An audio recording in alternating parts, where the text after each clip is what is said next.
Georgia's been one of the best teams in the country in stopping big plays. Before I talk about that, make sure you're picking up DAWGSTRUCTION. The link is down below. It's our 80-page look at Georgia's national championship season from 2022. The link is down below. Take advantage of this offer today.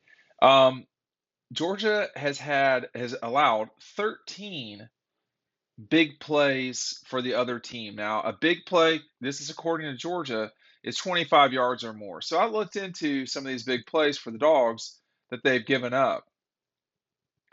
And, you just, as you go through the games, first of all, Oregon didn't have a big play. Oregon, the team that has scored 50 points a game since they played the Dogs, they did not have a big play against Georgia. Honestly, that's kind of amazing. In game two, Samford, they had a pass play in the fourth quarter. Georgia was up 33 to nothing in the fourth when they had that big pass play for the Samford Bulldogs. Uh, Against South Carolina, Spencer Rattler had a 46-yard pass when Georgia was up 7 nothing in the first. They had a 26-yard pass from Luke Doty when they were down 48 nothing in the fourth quarter. That led to a touchdown. In game four, Kent State had three big plays. One was, if you may or may not remember this, Kent State was down 12 to 3, and Georgia just fumbled the football. A play later, Kent State scored on a 56-yard touchdown. And then they also had another pass when they were down 19 to 10 in the second quarter. So they had two big plays in the second quarter, Kent State, that one was for 56 yards, one for 27. There was another big play, but I haven't gone back and looked at it. The game where Georgia gave up the most big plays was Missouri. And you may or may not remember a lot of these plays. Of course, I was at the game because that's what we do, cover the games, do it all the time. Against Missouri, the 63-yard run, Missouri was up 13 to 3 in the second quarter. And if you recall, this was the run where it looked like the young man was about to score. He didn't. Malachi Starks ran him down from behind. And that play really that cost Missouri that game, actually. They would have still been uh, going into the fourth quarter with a lead, but Missouri would have had a bigger lead. They would have gone up at that stage 20 to 3 on Georgia. That would have been a huge situational thing. In the third quarter, Missouri had a 28-yard run. Missouri had a 36-yard pass up 3 to nothing in the second quarter. And then in the third quarter, they had a 46-yard pass that made while they were winning 16 to 9. As soon as Georgia got the lead, Missouri didn't have any big plays from that point forward. Here's another game. If you don't recall this play, then I understand it. Auburn's biggest play and only big play in the game was when they were down 35 to 3 in the fourth quarter. They had a touchdown pass from Robbie Ashford to a running back with a broken tackle. Kirby was pissed about that play after the game. And then Vanderbilt didn't have an explosive play. So, as I've talked about in some of these games, the Samford big play, that was when they were down 33 nothing in the fourth quarter. One of South Carolina's big plays was South Carolina down 48 to nothing in the fourth quarter. Kent State had a couple of them during legitimate playing time. Missouri had five of them during legitimate playing time. Auburn did not have any. Vanderbilt did not have any during legitimate playing time. So we're talking about uh, Oregon, Samford, Vanderbilt, and Auburn. Four of Georgia's 7 games, there was not a big play during a legitimate game playing time. South Carolina had 2 during a legitimate playing time. Kent State had 2, and then obviously Missouri had 5. This Georgia defense is simply not going to give up big plays. They are, and everybody gives up big plays. I mean, it's going to happen. The other team has really, if you're playing at this level of football, the other team has really good players. You know what else is really good? when you take advantage of our opportunity with DoorDash, for a limited time, our audience gets 50% off of a $20 value meal with $0 in delivery fees. Y'all can do the math there.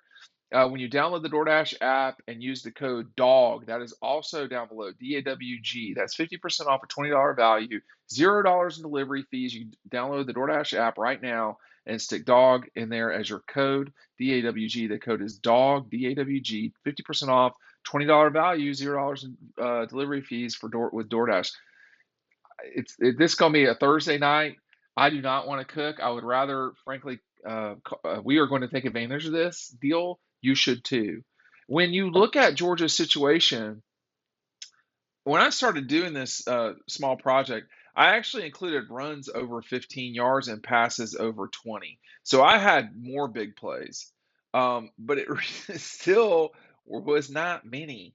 And when you take a look at um, the anomaly that was the Missouri game, uh, you know, those big plays happened in the second quarter and the third quarter. And I will tell you, having been to that game, Georgia took over the second half of that game. People really, this is the problem, if you want to put it that way, with, when other people get the lead, is you're trying to claw back. And no matter how well you played, you started with a deficit. The Texas A&M South Carolina game was a great example of this, where South Carolina South Carolina built a 17, I think it was 17-0 lead. It could have been 21. They built a 17-0 lead, and Texas A&M really outplayed them the bulk of the rest of the game. But by the time it was, decision time, for lack of a better term, in the game, South Carolina had already built that 17-point lead. When you think about the South Carolina Georgia game in 2004, okay, this is the game where Carolina had a pick six, Georgia was down 16-0, and David Green had to grind that thing out in Columbia to win the game. They won it 20-16. It was so close because Georgia was down 16-0. Heading into this Florida game, the Gators have the capability. They have, I think, very good running backs. They have a pretty good offensive line. The quarterback is the real conundrum here. And I have friends around the league, and they insist that if you stop Richardson, it's over. I think you're dealing with a more skilled, but less polished Robbie Ashford, who was at Auburn and had a hard time against Georgia. Ashford could move around, I think, better than Richardson. I'm not sure who I'd take in a straight line competition. I know who's the better thrower, and that is Richardson for sure. And he can do stuff. He is gifted. He is gifted. People just want to hate on him, and that's fine. But watch the kid throw. The problem is he's not overwhelmingly gifted at playing quarterback, and that is a learned skill. The best thing, I don't know about the best thing, if you're watching Carson Beck in 2020 throw the football, he was probably Georgia's most gifted thrower at the time, including JT Daniels. Okay? But did he know how to play quarterback in college at that moment? It doesn't seem like it. Not the way he does now. Did you watch him play against Vanderbilt? And people say, oh, it's just Vanderbilt. Okay. Did you watch him play? It was like artwork. It was very impressive. And the physical tools were still there.